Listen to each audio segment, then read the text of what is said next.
రాజుల 2వ గ్రంథము 5వ అధ్యాయం.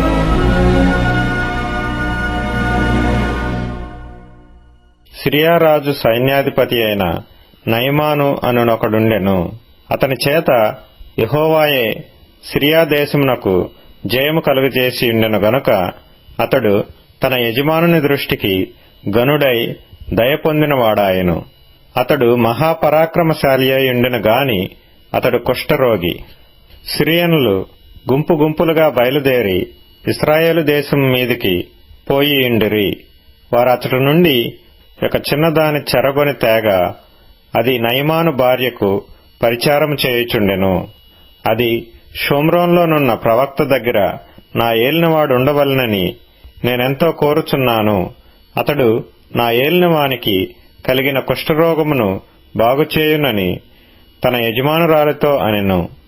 నయమాను రాజునొద్దకు పోయి ఇశ్రాయేలు దేశపు చిన్నది చెప్పిన మాటలను అతనికి తెలియజేయగా, సిరియా రాజు, నేను ఇశ్రాయేలు రాజునకు దూత చేత పత్రిక పంపించెదనని ఆజ్ఞ ఇచ్చెను గనుక అతడు 20 మణుగుల వెండియు 1,20,000 రూపాయల బంగారును 10 దుస్తుల బట్టలను తీసుకుని పోయి ఇశ్రాయేలు రాజునకు పత్రికను అప్పగించెను.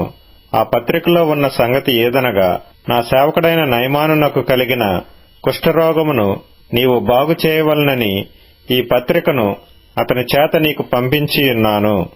ఇశ్రాయేలు రాజు ఈ పత్రికను చదివి వస్త్రములు చింపుకొని, చంపుటకును బ్రతికించుటకును నేను దేవుడనా? ఒకనికి కలిగిన కుష్ఠరోగమును మాన్పుమని నా యొద్దకు ఇతడు పంపుట ఏమి? నాతో కలహమునకు కారణము అతడు ఎట్లు వెదకుచున్నాడో మీరు ఆలోచించుడనెను.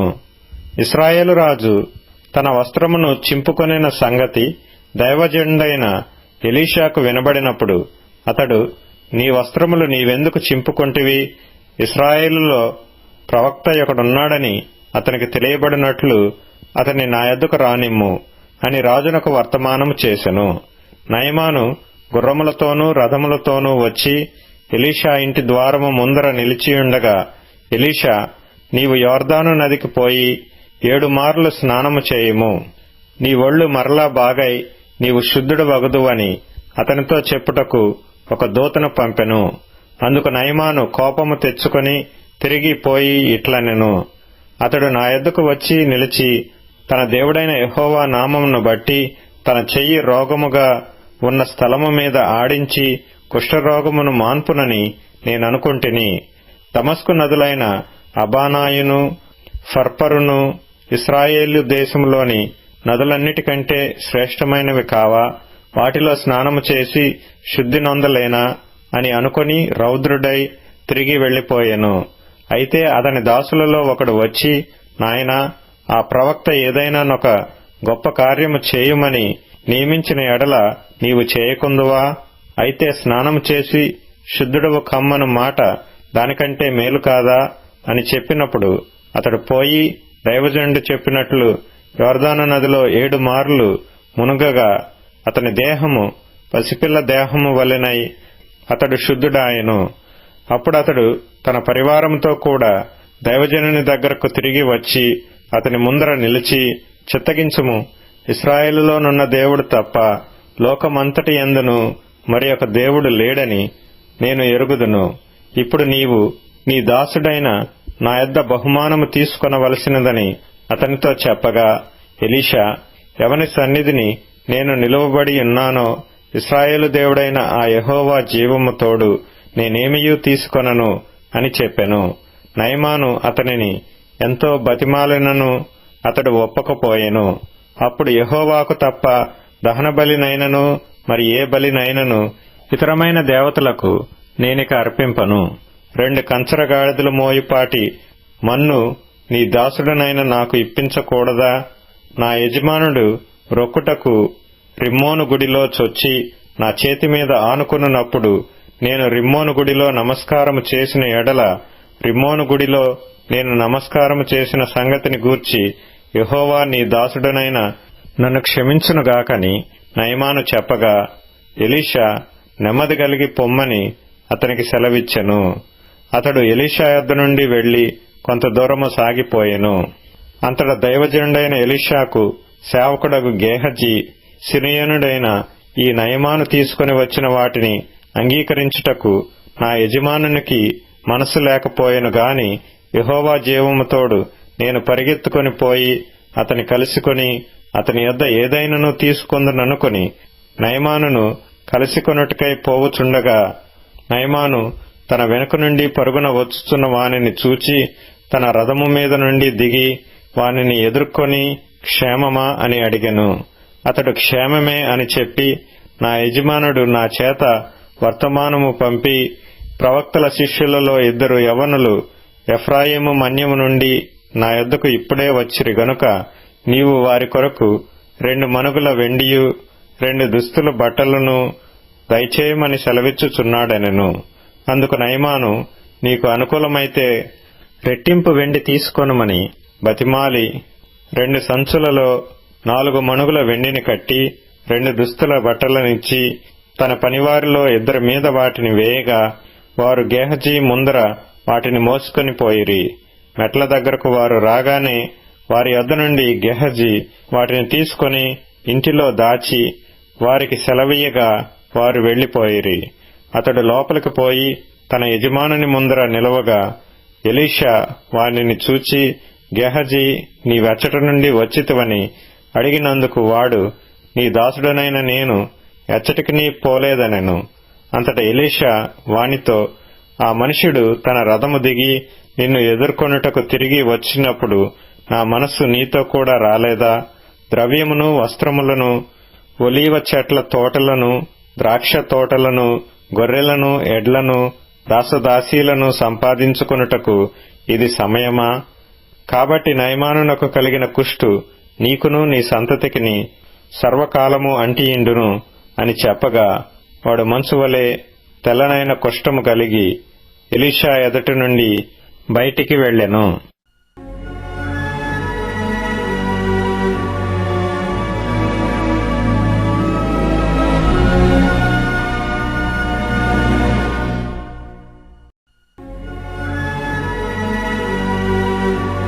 రాజుల 2వ గ్రంథము 6వ అధ్యాయము.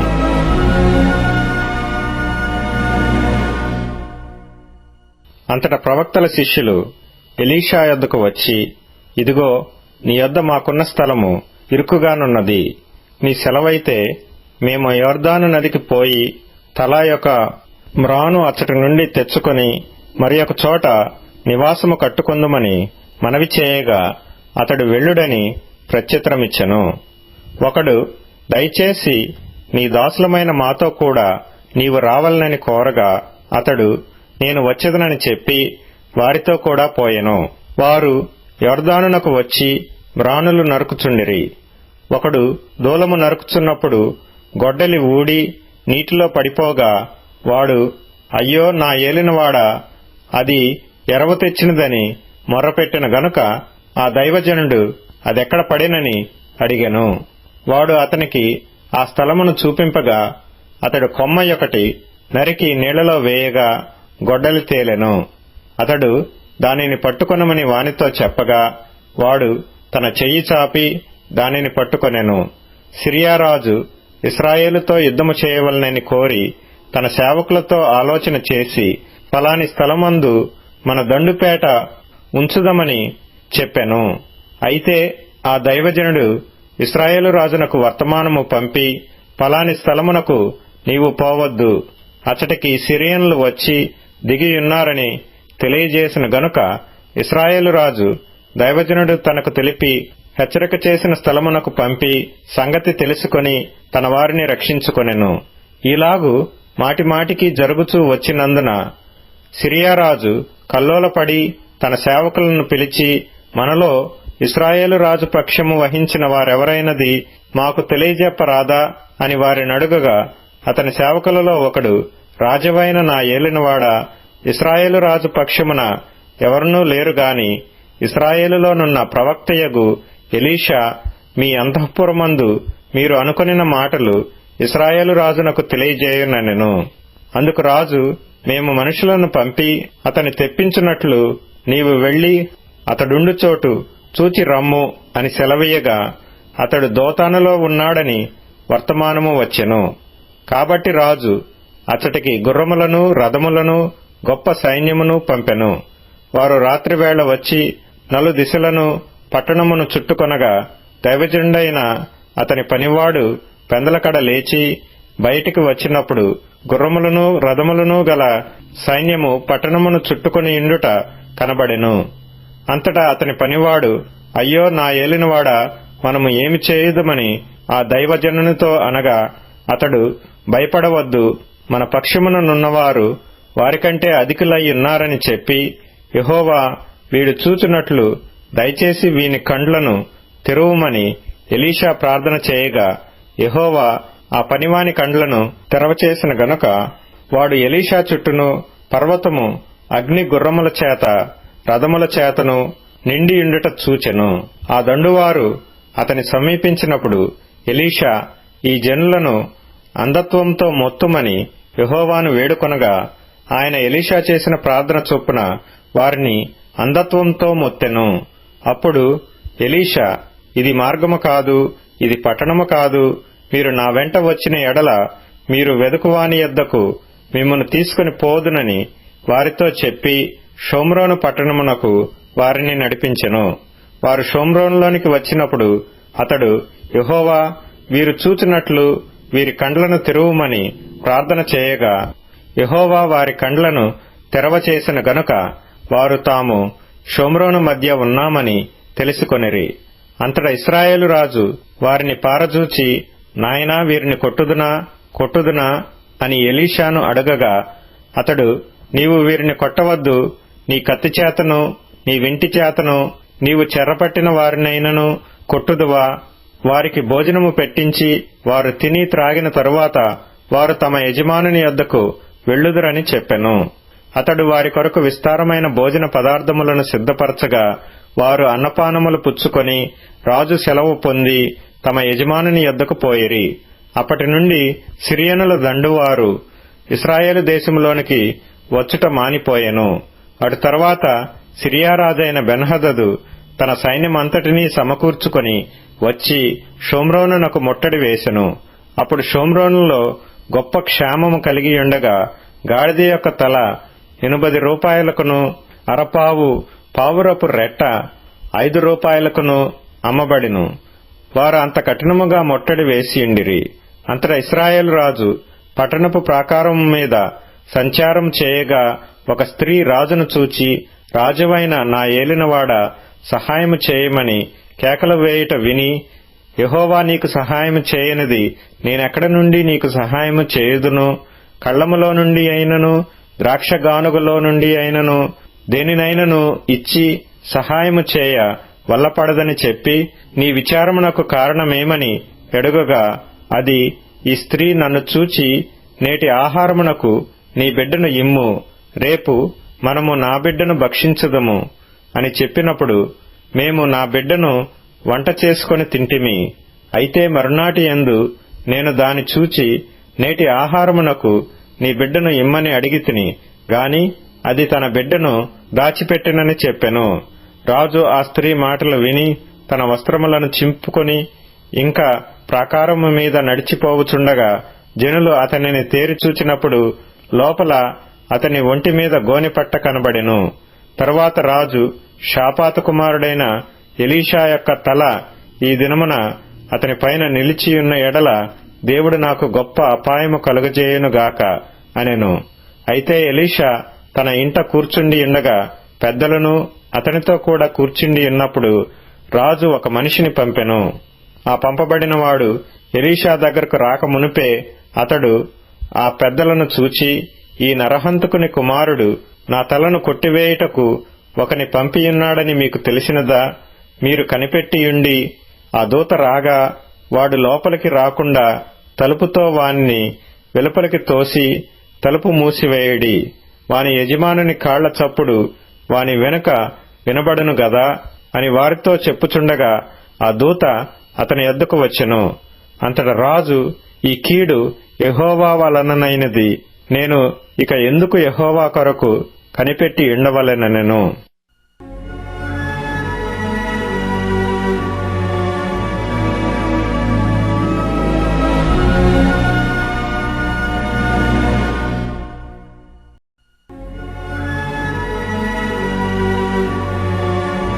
రాజుల 2వ గ్రంథము 7వ అధ్యాయం. అప్పుడు ఎలీషా రాజుతో ఇట్లనెను, యెహోవా మాట ఆలకించుము. యెహోవా సెలవిచ్చినదేమనగా, రేపు ఈ వేళకు షోమ్రోను ద్వారమందు రూపాయి 1 ఒక మానిక సన్నని పిండియు, రూపాయి 1 2 మానికల యవలును అమ్మబడును. అందుకు ఎవరి చేతి మీద రాజు ఆనుకొని ఉండెనో ఆ అధిపతి, యెహోవా ఆకాశమందు కిటికీలు తెరచినను అలాగు జరుగునా అని ఆ దైవజనునికి ప్రత్యుత్తరమీయగా, అతడు, నీవు కనులారా దానిని చూచెదవు కాని దానిని తినకుందువని అతనితో చెప్పెను. అప్పుడు పట్టణపు గుమ్మమునొద్ద 4 కుష్ఠరోగులుండగా వారు ఒకరినొకరు చూచి, మనము చచ్చిపోవు వరకు ఇచ్చట ఎందుకు కూర్చుండవలెను? పట్టణములోనికి పోవుదమనుకొంటిమా? పట్టణమందు క్షేమమున్నందున అచ్చట చచ్చిపోదుము. ఇచ్చట ఊరక కూర్చున్నను ఇచ్చటనూ చచ్చిపోదుము. పదండి, సిరియన్ల దండుపేటలోనికి పోవుదము రండి. వారు మనలను బ్రతుకునిచ్చిన బ్రతుకుదము, మనలను చంపిన చత్తుము అని చెప్పుకొని సంధి చీకటి యందు సిరియన్ల దండుపేటలోనికి పోవలెనని లేచి సిరియన్ల దండు వెలుపలి భాగమునొద్దకు రాగా అచ్చట ఎవరినూ కనబడకపోయిరి.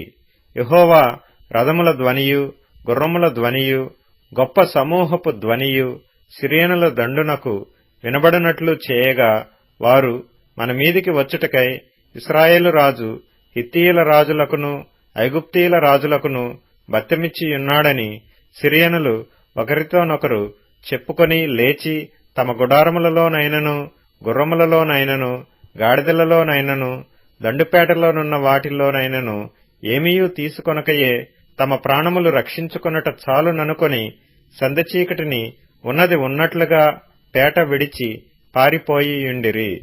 కాబట్టి ఆ కుష్ఠరోగులు దండుపేట వెలుపలి భాగమునొద్దకు వచ్చి యొక్క గుడారము చొచ్చి భోజనపానములు చేసి అచ్చట నుండి వెండి బంగారములను బట్టలను ఎత్తుకొని పోయి దాచిపెట్టి తిరిగి వచ్చి మరియొక గుడారము చొచ్చి అచ్చట నుండి సొమ్ము ఎత్తుకొని పోయి దాచిపెట్టిరి.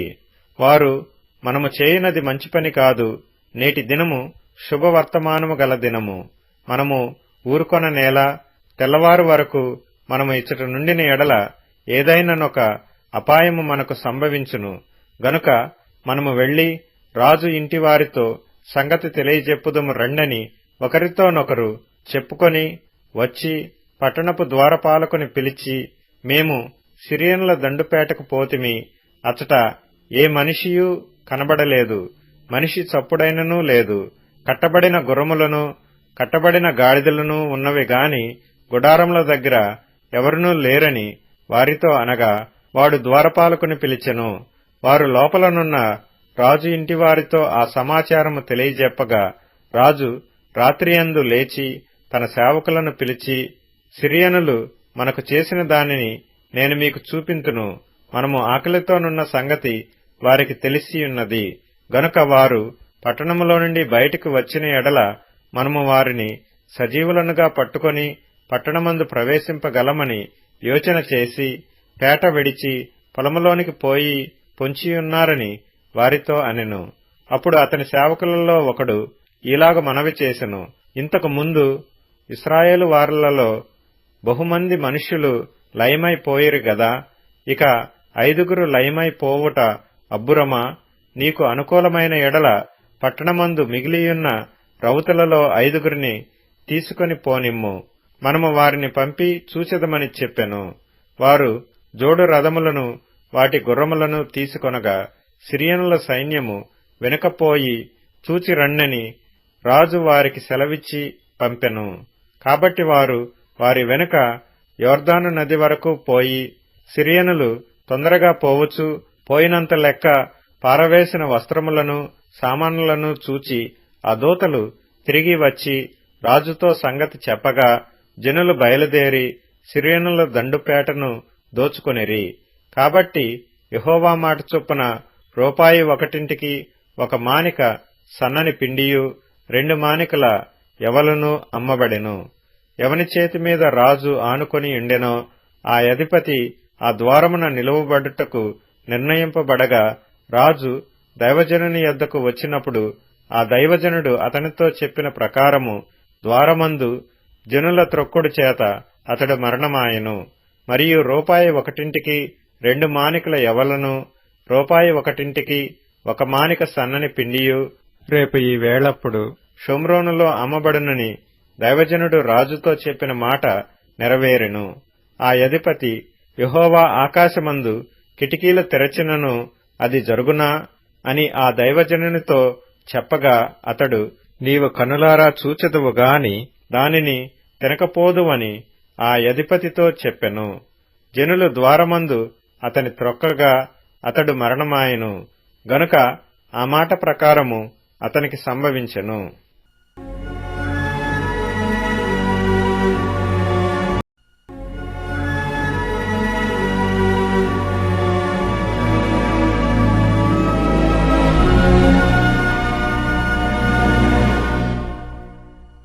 ఒకనాడు ఎలీషా తాను బ్రతికించిన బిడ్డకు తల్లి అయిన ఆమెను పిలిచి, యెహోవా క్షేమకాలము రప్పించబోచున్నాడు, 7 సంవత్సరములు దేశములో క్షేమము కలుగునని చెప్పి, నీవు లేచి నీవు నీ ఇంటివారును ఎచ్చట ఉండుట అనుకూలము, అచ్చటికి పోవుడనగా ఆ స్త్రీ లేచి దైవజనుని మాట చొప్పున చేసి తన ఇంటి వారిని తోడుకొని ఫిలిష్తీయుల దేశమునకు పోయి 7 సంవత్సరములు అక్కడ వాసం చేసెను.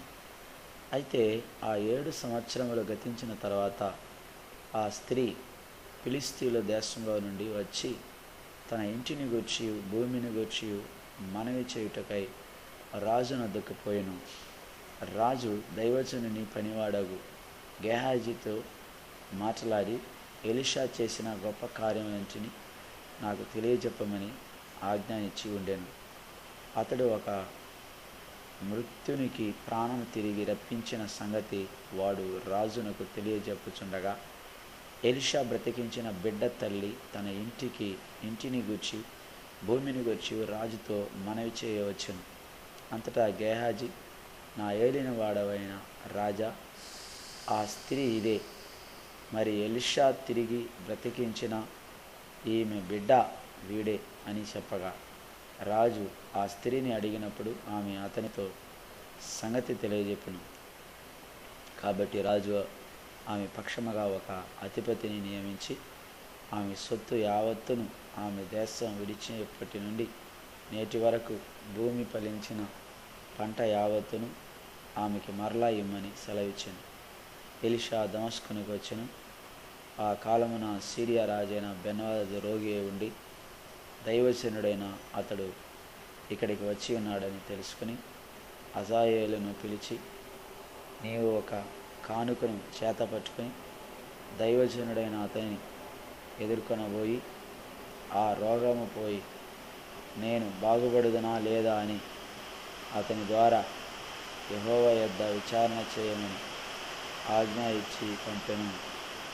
కాబట్టి హజాయేలు దమస్కులో ఉన్న మంచి వస్తువులన్నిటిలో 40 ఒంటెలు నాకంత కానుకగా తీసుకొని అతను ఎదుర్కొనబోయి అతని ముందర నిలిచి, నీ కుమారుడను సిరియా రాజునైన బెన్హదదు నాకు కలిగిన రోగము పోయి నేను బాగుపడుదునా లేదా అని నేను అడుగుటకు నన్ను పంపేనని చెప్పాను. అప్పుడు ఎలీషా, నీవు అతని వద్దకు పోయి నిశ్చయముగా నీకు స్వస్థత కలగవచ్చునని చెప్పును. అయినప్పటికీ అతనికి అవశ్యముగా మరణం సంభవించునని యెహోవా నాకు తెలియజేసినని పలికి, హజాయేలు ముఖము చిన్నబోనంత వరకు ఆ దైవజనుడు అతని పేరు చూచుతూ కన్నీళ్లు రాల్చు. హజాయేలు, నా ఏలినవాడవైన నీవు కన్నీళ్లు రాల్చదవేమని అతను అడగగా, ఎలీషా ఇలాగ ప్రత్యుత్తరం ఇచ్చెను, ఇశ్రాయేలు వారి గట్టి స్థలములను నీవు కాల్చివేయుదువు, వారి యవనస్తులను కత్తి చేత హతం చేయదు, వారి పిల్లలను నేలకు వేసి కొట్టి చంపదు, వారి గర్భిణి కడుపులను చింపివేయదుగా గనుక నీవు వారికి చేయబో కీడును నేను ఎరిగి ఉండుట చేత కన్నీళ్లు రాల్చుచున్నాను. అందుకు అజాయేలు, కుక్క వంటి వాడు నాకు నీ దాసునైన నేను ఇంత కార్యము చేయుటకు ఎంతటి వాడను అని అతనితో అనగా, ఎలీషా, నీవు సిరియా మీద రాజు అగుదు అని యెహోవా నాకు బయలుపరిచి ఉన్నాడని. అతడు ఎలీషాను విడిచి వెళ్ళి తన యజమానుని యొద్దకు రాగా, అతడు ఎలీషా నీతో చెప్పినదేమని అడగగా, అతడు నిజముగా నీవు బాగుపడదు అని అతడు చెప్పినను. అయితే మరునాడు అజాయేలు ముదుట బట్ట తీసుకొని నీటిలో ముంచి రాజు ముఖం మీద పరచగా అతడు చచ్చెను. అప్పుడు అజాయేలు అతనికి మారుగా రాజా ఆయను. ఆహాబు కుమారుడు ఇజ్రాయేలు వారికి రాజునైన యెహోరాము ఏలుబడిలో 5వ సంవత్సరం ఉంది. యెహోషాపాతు యూదా రాజై ఉండగా యూదా రాజైన యెహోషాపాతు కుమారుడైన యెహోరాము ఏలనారంభించెను. అతడు ఏలనారంభించినప్పుడు 32 ఏండ్ల వాడై ఉండి యెరూషలేమందు 8 సంవత్సరములు ఏలెను. ఇతడు ఆహాబు కుమార్తెను పెళ్లి చేసుకుని ఉండెను గనుక ఆహాబు కుటుంబీకుల వలనే ఇతడును ఇజ్రాయేల్ రాజులు ప్రవర్తించినట్లు ప్రవర్తించుచు యెహోవాకు దృష్టికి చెడుతనం జరిగించెను. అయినను యెహోవా సదాకాలం తన సేవకుడగు దావీదునకు అతని కుమారులకును దీపము నిలిచెదనని మాట ఇచ్చి ఉండెను గనుక అతని జ్ఞాపకం చేత యూదాను నశింపజేయుటకు ఆయనకు మనస్సు లేకపోయాను. ఇతని దినములలో ఏదోమీయులు యూదా రాజునకు ఇక లోబడట మాని అతని మీద తిరుగుబాటు చేసి తమ మీద ఒకని రాజుగా నియమించుకొనినందున యెహోరాము తన రథమన్నిటిని తీసుకొని పోయి జాయితు అను స్థలమునకు వచ్చి రాత్రివేళ లేచి తన చుట్టూ ఉన్న ఏదోమీయులను రథముల మీది అధిపతులను హతము చేయగా జనులు తమ తమ గుడారములకు పారిపోయారు. అయితే నేటి వరకు ఏదోమీయులు తిరుగుబాటు చేసి యూదా వారికి లోబడకయే ఉన్నారు. మరియు ఆ సమయమందు లిబ్నా పట్టణమునకు తిరగబడెను. యెహోరాము చేసిన ఇతర కార్యమును గూర్చి అతడు చేసిన దాని అంతటిని గూర్చి యూదా రాజుల వృత్తాంతముల గ్రంథమందు రాయబడి ఉన్నది. యెహోరాము తన పితరులతో కూడా నిద్రించి తన పితరుల సమాధిలో దావీదుపురమందు పాతిపెట్టబడెను. అతని కుమారుడైన అహజ్యా అతనికి మారుగా రాజా అయెను. అహాబు కుమారుడును ఇజ్రాయేలు రాజునైన యెహోరాము ఏలుబడిలో 12వ సంవత్సరమందు యూదా రాజైన యెహోరాము కుమారుడైన అహజ్యా ఏలనారంభించింది. అహజ్యా ఏలనారంభించినప్పుడు 22 ఏండ్ల వాడై ఉండి యెరూషలేములో 1 సంవత్సరం ఏలెను. అతని తల్లి పేరు అతల్య. ఈమె ఇశ్రాయేల్ రాజైన ఒమ్రీ కుమార్తె. అతడు అహాబు కుటుంబీకుల ప్రవర్తనను అనుసరించుచు వారి వలెనే యెహోవా దృష్టికి చెడుతనము జరిగించెను. అతడు అహాబు ఇంటి వారికి అల్లుడు. అతడు అహాబు కుమారుడైన యెహోరాముతో కూడా రామోత్గిలాదునందు సిరియా రాజైన అజాయేలుతో యుద్ధము చేయ బయలుదేరగా సిరియనుల యెహోరాము గాయపరిచి రాజైన యెహోరాము సిరియా రాజైన అజాయేలుతో రామాలో యుద్ధం చేసినప్పుడు సిరియల వలన తాను పొందిన గాయములను బాగు చేసుకున్నట్టుకై ఇజ్రాయేలు ఊరికి తిరిగి రాగా యూదా రాజైన యెహోరాము కుమారుడైన అహజ్యా అహాబు కుమారుడైన యెహోరాము రోగి ఆయనని తెలుసుకొని అతని దర్శించుటకై ఇజ్రాయేలు ఊరికి వచ్చెను.